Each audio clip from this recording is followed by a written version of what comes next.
Welcome to our third video. இந்த வீடியோல பாத்தீங்கன்னா எதை பத்தி சொல்ல போறேன்னா லிக்விடிட்டி லெவல்ஸ் அப்படின்னா என்னன்னு தான் நான் கிளியரா எக்ஸ்பிளைன் பண்ண போறேன். இந்த லிக்விடிட்டி லெவல்ஸ் அப்படின்றது பாத்தீங்கன்னா உங்களுக்கு எங்கெங்கெல்லாம் லிக்விடிட்டி இருக்குது, எந்தெந்த லிக்விடிட்டிஸ்லாம் நீங்க டார்கெட் பண்ணலாம், அந்த லிக்விடிட்டியை டார்கெட் பண்ண அந்த லிக்விடிட்டி வந்து வேலிடா இல்ல அந்த லிக்விடிட்டி வந்து இன்வேலிடா அப்படின்றத நம்ம இந்த லிக்விடிட்டி லெவல்ஸ்ல வந்து நம்ம பார்க்க போறோம். இப்போ இந்த இதுல கிளியரா பாத்தீங்கன்னா உங்களுக்கு தெரியும், இங்க வந்து நான் ரெண்டு டைப் ஆஃப் லிக்விடிட்டி வந்து நான் மார்க் பண்ணியிருக்கேன். ஒன்னு வந்து buy side liquidity and sell side liquidity. இப்போ மார்க்கெட் வந்து பாத்தீங்கன்னா உங்களுக்கு கிளியரா தெரியுது, ஒரு கன்சாலிடேஷன் வியூல வந்து மார்க்கெட் இருக்கு. இந்த மாதிரி ஒரு கன்சாலிடேஷன் வியூல மார்க்கெட் இருக்கும் பொழுது இந்த மாதிரி ஒரு பை சைட் லிக்விடிட்டியும் இருக்கு, செல் சைட் லிக்விடிட்டியும் இருக்கு. நான் இப்ப ரேண்டமா இங்க நான் ஒரு பை என்ட்ரா வரேன் அப்படின்னா கண்டிப்பா இந்த டார்கெட் நான் எய்ம் பண்ணுவேன். ஆனா அந்த டார்கெட் அடிக்காம மார்க்கெட் ஒண்ணு இந்த பக்கம் வந்து எஸ்எல் அடிச்சிருக்கோம். இல்ல நான் இது வந்து இப்போ ஒரு செல் சைட் லிக்விடிட்டி நான் இங்க டார்கெட் பண்றேன் அப்படின்னா கண்டிப்பா மார்க்கெட் பை சைட்ல போயிட்டு என்னோட எஸ்எல் அடிச்சிருக்கோம். எதனால இந்த சினாரியோ வந்து நடக்குது அப்படின்னா, இப்போ மார்க்கெட் பியூரா கன்சாலிடேஷன்ல இருக்கும் பொழுது நம்ம என்ன பண்ணணும்னா கொஞ்சம் பொறுமையை கையாளணும்.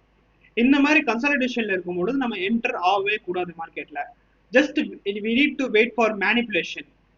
ஒன்னு பை சைட் லிக்விடிட்டி எடுக்கணும், இல்ல ஒரு செல் சைட் லிக்விடிட்டி எடுக்கணும். ஒரு சின்னதா ஒரு விக்கு விட்டு இந்த லிக்விடிட்டியோ இல்ல இந்த ஒரு செல் சைட் லிக்விடிட்டியோ எடுத்து ஒரு ப்ராப்பர் ரிவர்சல் கொடுத்ததுக்கு அப்புறம் தான் நம்ம என்டர் ஆகணும். இப்போ இந்த இடத்த பாத்தீங்கன்னா உங்களுக்கு மார்க்கெட் வந்து ஒரு பை சைட்ல ஈக்குவல் ஹை ஃபார்ம் ஆயிருக்கு, அண்ட் தென் ஈக்குவல் லோஸ் வந்து மார்க்கெட் பத்தி ஒரு ஃபார்மேஷன் வந்து கொடுத்துருக்கு. இப்போ நிறைய பேர் நினைப்பாங்க இந்த ஈக்குவல் ஹை இருந்தா பை சைட்ல வந்து மார்க்கெட் ஈஸியா போயிடும் அப்படின்னு சொல்லிட்டு.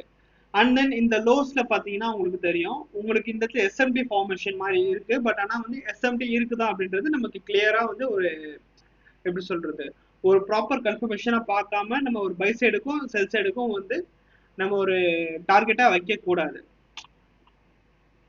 இப்போ இந்த இடத்துல பாத்தீங்கன்னா நம்ம சேம் திங், நம்ம பை சைடுக்கு வந்து டார்கெட் வச்சிருந்தோம், அண்ட் தென் செல் சைடுக்கும் நம்ம டார்கெட் வச்சிருந்தோம். ஃபர்ஸ்ட் நம்ம என்ன பண்ணோம், ஒரு பை சைட்ல இருக்கிற மொத்த லிக்விடிட்டி எடுக்கிற வரைக்கும் வெயிட் பண்ணோம். பை சைட்ல எடுத்ததுக்கு அப்புறம் பாத்தீங்கன்னா இந்த இடத்துல உங்களுக்கு ப்ராப்பரா ஒரு சிடி க்ளோஷர் கொடுத்து ஒரு ரிவர்சல் கொடுத்துருக்கு. இந்த ரிவர்சல் கொடுத்ததுக்கு அப்புறம் பாத்தீங்கன்னா அந்த லோவோடைய டார்கெட் பாத்தீங்கன்னா நமக்கு ஃபுல்லா ஹிட் ஆயிருக்கு. ஸோ இந்த மாதிரி நம்ம பொறுமையா வெயிட் பண்ணி தான் நம்ம ஒரு ஹையோ இல்லை லோவையோ நம்ம ஒரு லிக்விடிட்டி லெவலாக மார்க் பண்ணி நம்ம எய்ம் பண்ணலாம். ஸோ இது போல நான் பல யூஸ்ஃபுல்லான வீடியோஸ் பார்த்தீங்கன்னா அடுத்தடுத்த வீடியோஸில் வந்து நான் சொல்லியிருப்பேன். நீங்கள் வீடியோ ஸ்கிப் பண்ணாமல் முழுசாக பார்த்தா மட்டும்தான் வந்து உங்களுக்கு கிளியராக எக்ஸ்பிளனேஷனோட அந்த புரியும். அடுத்த வீடியோவில் சந்திப்போம்.